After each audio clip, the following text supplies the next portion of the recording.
Baghdad के एक दरवेश आलिम थे, तो वो जब भी नमाज पढ़ाते ना तो किसी ताजर की दो बीवियों के बारे में दुआ मांगते।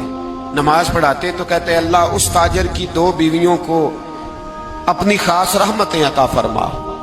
एक दिन लोग उनके गिर्द इकट्ठे हो गए, कहने लगे बाबा जी बताएं तो सही वो बीवियां कौन थी जिनके लिए आप दुआ मांगते। तो फरमाने लगे मेरे शहर का एक ताजर था, बहुत बड़ा ताजर था, मालदार था पर बे औलाद था। उसे बगदाद से मुल्क के शाम जाना पड़ता था तिजारत करने, और कई कई महीने उसे शाम के मुल्क में रहना पड़ता था। उसने इस तरह किया कि वहां भी एक शादी कर ली। अब वो वहां कुछ ज्यादा वक्त गुजारने लगा, मालदार आदमी था, बीवी को मकान भी लेके दे दिया। अब वो जरा देर से आता वापिस, और जब आता भी तो उसके वो वाले अंदाज ना होते जो पहले हुआ करते थे। अब बीवी से बड़ा जासूस भी कोई नहीं होता, उसको तो पहले पता चल जाता है कि माजरा क्या है, उसे बड़ी खबर होती है। वो कहने लगी अब के जब आता जाता है तो इसके हालात कुछ बदले बदले से हैं, माहौल कुछ और है। उसने एक बूढ़ा आदमी जो उसका अजीज भी था और समझदार भी था उसको तैयार किया। कहने लगी अब के जब मुल्क के शाम जाए ना तो इसका पीछा करना और खबर करना कि कहाँ रहता है, कहाँ जाता है, क्या करता है। वो बूढ़े बुजुर्ग जो थे वो खातून के कहने पर कुछ उसने किराया भी दिया। वो उस ताजर के पीछे गए और वापस आके खबर दी। कहने लगे कि ये तो 2-3 साल बीत गए, इसने वहां भी शादी की हुई है, तुझे बताया ही नहीं। बीबी बड़ी समझदार थी, हौसला मंद, जीरक, उसने शोर नहीं मचाया। उसने कहा कि मैं ना अब जब आएगा ना तो तरीके से बात करूंगी और पूछूंगी कि ऐसा क्यों किया। और ये भी उसने आके बताया कि अगर तेरे साथ निकाह के बाद उसे औलाद नहीं मिली तो औलाद वहां भी कोई नहीं, कि मुकम्मल तफसीलात। अब जब इस दफा खामंद आया तो आते ही वो बीमार हो गया, कमजोर होने लगा। अब खातून ने मुनासिब नहीं समझा कि आते ही धड़ाम से मैं उसके सर पर ये फोड़ दूं कि तूने निकाह किया हुआ है और मुझे बताया नहीं। वो तरह तसल्ली में रही, कुछ वो बीमार था, हौसला रखा, खिदमत करती रही।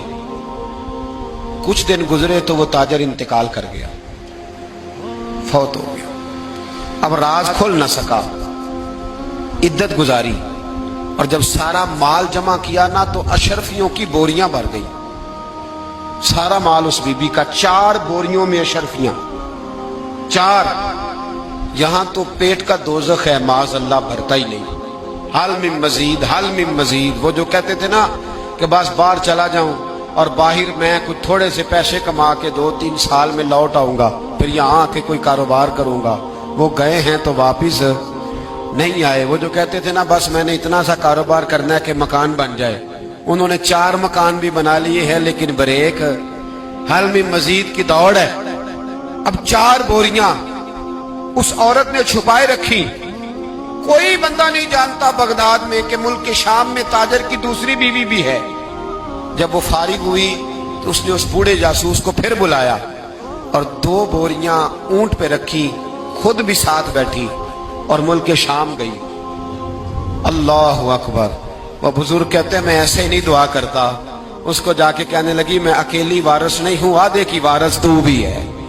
मैं अकेली वारिस नहीं, ये तकसीम विरासत है, आधी की वारिस तू भी है। तो रख अपने पैसे, मुझे पता है उसने निकाह किया था पर मुझे बताया नहीं था, तो रख अपने पैसे, मैं तुझे दे रही हूं, आधे तेरे हैं आधे मेरे हैं। उसने नजर उठाई तो रो पड़ी, कहने लगी नहीं अब ये सारे तेरे ही हैं।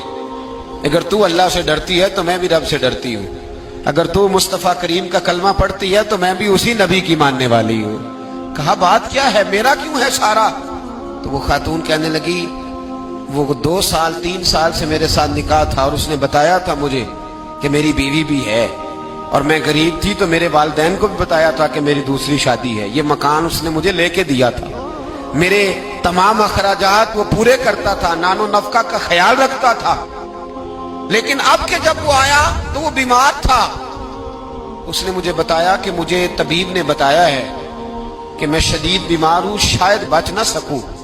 तो कहने लगी वो मुझे कई लाख रुपए भी दे गया और जाते दफा मुझे तलाक भी दे गया, फारिग कर गया। कहने लगा तू जहां चाहे मेरे बाद निकाह कर सकती है। और कहने लगा मैं चाहता था पहली बीवी को बता दूं, मौका नहीं बना और उसका दिल ना टूटे, बता नहीं पाया, लिहाजा वो मुझे ढेर सारे पैसे दे चुका है, सारा मेरा हिस्सा मुझे पहले से दे चुका है। मेरी बहन اب یہ 4 बोरियों में से 2 मेरी नहीं बल्कि 4 की 4 ही तेरी है, तू ही इसकी हकदार है। तो बुजुर्ग कहते हैं मुझे बताओ जिनके अंदर इस किस्म के तकवे की झलक हो उनके लिए हर नमाज के बाद दुआ मांगनी चाहिए कि